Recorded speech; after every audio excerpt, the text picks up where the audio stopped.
Hi, first and second grade. I'm going to try something new here for our Bible lesson today. So the lesson we're going to take a look at today is lesson 11.2, which is called Ruth Serves with Love. And again, it's focusing on Ruth serves Naomi. Okay. So if you remember here our picture that we saw yesterday, let's see if I can click it here. There we go. So that is our picture there yesterday. We have, right, Ruth in the field. She is what we call gleaning, right, going back and picking up all of those extra scraps of grains that were left over. And we have Boaz here, right? This is Boaz's field that she is working in. Okay, so we know back in Bible time that God had a law for the Israelites. He required all of the farmers to leave behind some of their harvest for the fatherless and for the widows. Right? And this is our Bible truth that we see here in Deuteronomy 24, verses 19 through 22. When you are harvesting in your field and you overlook a sheaf, do not go back to get it. Leave it for the foreigner, the fatherless, and the widow, so that the Lord your God may bless you in all the work of your hands. When you beat the olives from your trees, do not go over the branches a second time. Leave what remains for the foreigner, the fatherless, and the widow. When you harvest the grapes in your vineyard, do not go over the vines again. Leave what remains for the foreigner, the fatherless, and the widow. Remember that you were slaves in Egypt. That is why I command you to do this. Okay, so that goes along, like I said, with our picture for this lesson. And it reminds us that Boaz was a very kind man, right? He was kind enough to allow Ruth, who was a widow, which means she did not have a husband. Her husband had passed away, and also a foreigner to his country, right? She was from the land of Moab. So Boaz was very kind to allow Ruth, both a widow and a newcomer to the country, to take grains from his field alongside his own workers. Right? Boaz had heard about Ruth's kindness to Naomi, and God's law required that kindness be shown to widows. So Boaz also told his workers not to bother Ruth in any way.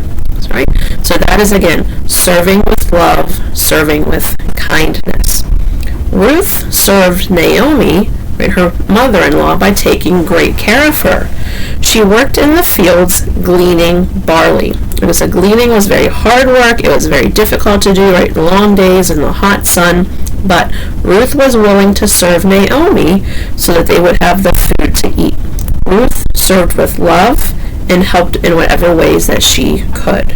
And God ended up blessing her for her service. All right?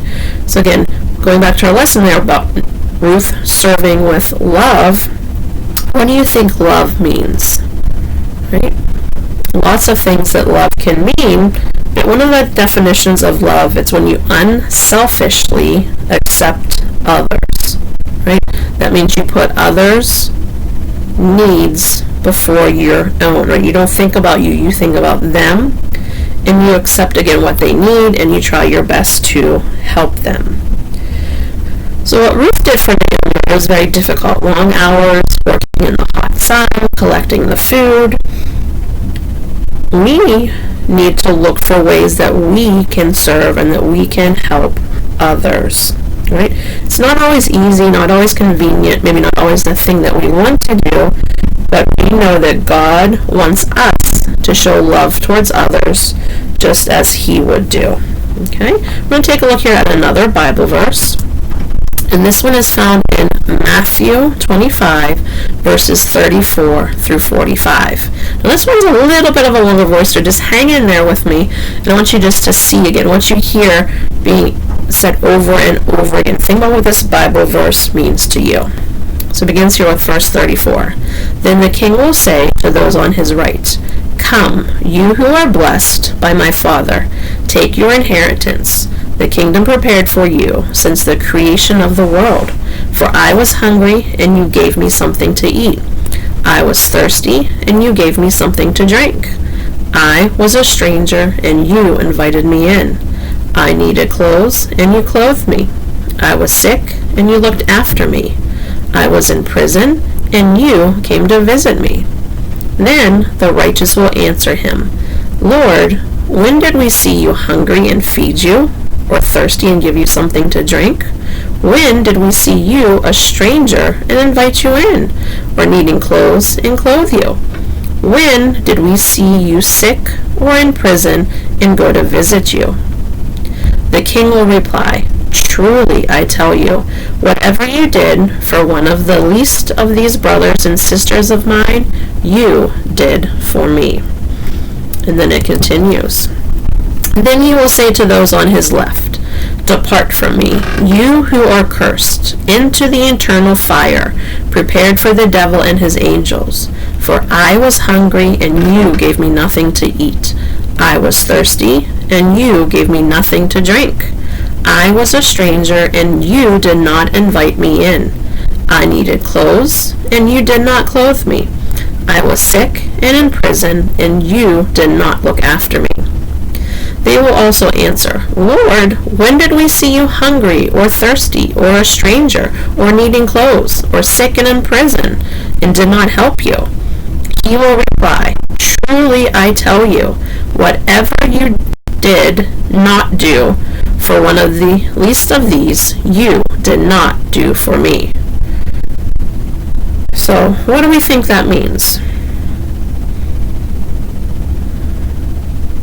Right, to me, this kind of means that even though we're not doing this directly to God, even though we are not helping God directly, even though we're not giving God food if he's hungry, or if he's thirsty, we give him something to drink, or clothing if he has no clothes, right? Anytime we do that to help others, right? We are all God's sons and daughters. So anytime we are helping anybody else who has a need, that will be the same as helping God, right? When we turn our backs and we don't help those less fortunate, those who need help, that will be the same as not helping God himself. So again, this just, I think, is a reminder to always help others, look for ways that we can help each other, right, and that will be pleasing to the Lord. Okay, so let's just take a look here at a poem, and this is a poem by John Wesley. And it says to do all the good you can, by all the means you can, in all the ways you can, in all the places you can, and at all the times you can, to all the people you can, as long as you ever can. So again, to me, this just is another reminder again about always looking for ways that we can help, right? No matter what, no matter how big, how small, we're just looking for ways that we can help others. But all the ways that we can, all the places we can, all the times we can, right? All the people we can, for as long as we can. Okay? So knowing that God wants us to help others, I want you to think about these questions for a few minutes here. What do you think Jesus would do if he saw someone who had no lunch? Right? You might have said something like he would give him his lunch, maybe share his lunch with that person, or maybe find some way to give them some food, right? But just find a way again to help that person. What do you think Jesus would do if he saw how tired your mom was? He could have said something like, to help your mother do her work, right? Just to encourage her, right? Say something nice, right? So I think that's all something that we can do, right? We can always look for ways that we can help each other, especially our mothers. I know right now, right, most moms are working and helping you with your schoolwork, so just make sure you're being good and listening and saying some nice, kind words to them. Right? What do you think Jesus would do if he saw his neighbor pulling weeds and they needed help? Right? And we might have said Jesus would have went and helped that person. So this is just something we should always keep in the back of our minds, right? Anytime we see somebody needing help, right? Think about what would Jesus do, and then answer would be Jesus would help that person, right? In all the ways that he can, as long as you can, all the people that you can. Okay. One last little thing here to talk about is because we know God is the example and a rewarder of service, right? It's very important that you should desire to serve and respond to others, just as Ruth and Boaz did, right? Ruth helped Naomi, and in turn, Boaz helped Ruth. So let's go take a look here at our last Bible verse for today. This one is found in Romans 12, verses 10 through 11, and it says, "Be devoted to one another in love. Honor one another above yourselves. Never be lacking in zeal, but keep your spiritual fervor, serving the Lord." So I think this just again reminds us once again to be devoted to one another, right? Be committed, be faithful to one another, to help them out in love, put others before yourselves, right? And always we're helping others, not just to help them, but it also pleases the Lord. Okay, so that was our lesson for today. Again, focusing on serving with love. So I want you just to go ahead and do your best. Like I said, look around you, right? If you see somebody who needs help, somebody who's having a bad day, just go ahead and try to do your best to help them out. Even if it's just a smile, even if it's a simple thank you, right? I think that would really mean a lot. All right, 1st and 2nd grade. Miss you guys a lot. I think about